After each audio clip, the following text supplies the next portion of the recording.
এবং এখনো পর্যন্ত হিন্দুদেরকে ভিকটিম বানানোর জন্য সর্বাত্মক চেষ্টা করেছে, যে কারণে 5 তারিখের পরের থেকে আমি বলছি কোনো ধরনের আন্দোলনে আমরা যাবো না। কারণ আমরা আন্দোলনে গেলেই এর পিছনে ইন্ধন মানে ভিতরে ভিতরে ঢুকে পড়বে আওয়ামী লীগ, ঢুকে টোটাল মেসাকার করবে, দায় পড়বে আমাদের।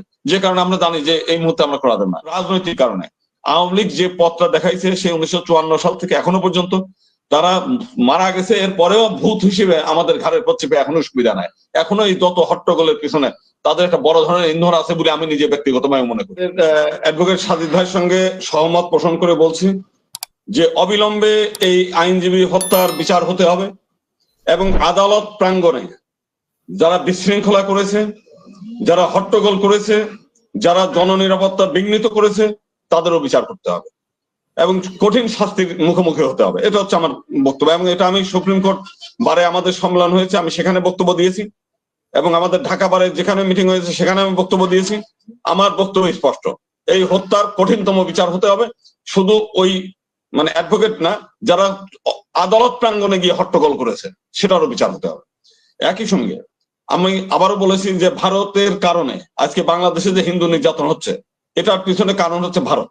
তারা বাংলাদেশের হিন্দুদেরকে মানে কোনো সময় নিরাপত্তা দিতে চায় না, সলিউশন হোক সেটা চায় না, তারা এদেরকে ব্যবহার করে। আমি যেটা বলেছি যে ট্রাম্প এক টুইট করে সে সুবিধা নিতে চেয়েছে, ভারতের নেতারাও এই বাংলাদেশের হিন্দুদের নির্যাতনের কাহিনী প্রচার করে তাদের সুবিধা নিতে চায়। আমরা তাদের ব্যাপারে আমরা কঠোরভাবে আমি মানে কথা বলেছি বিভিন্ন সময়।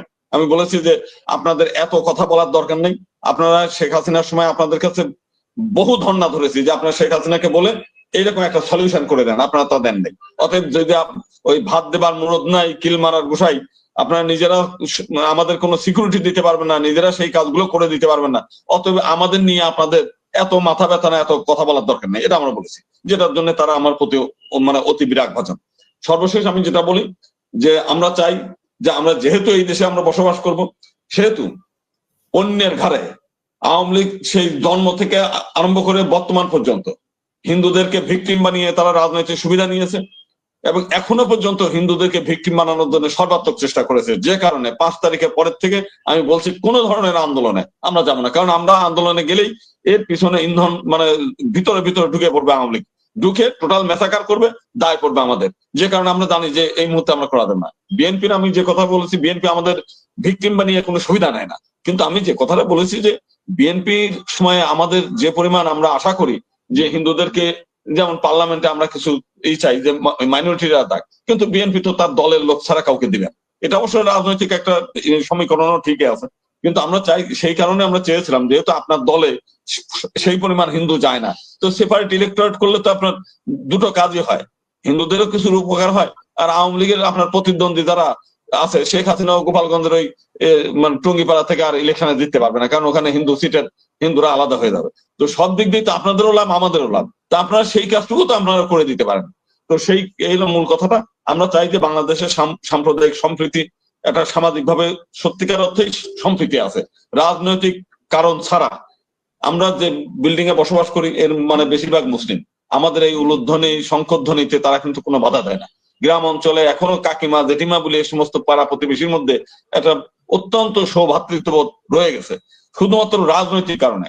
আওয়ামী লীগ যে পথটা দেখাইছে সেই 1954 সাল থেকে এখনো পর্যন্ত তারা মারা গেছে, এর পরেও ভূত হিসেবে আমাদের ঘাড়ের পর চেপে এখনো সুবিধা নেয়।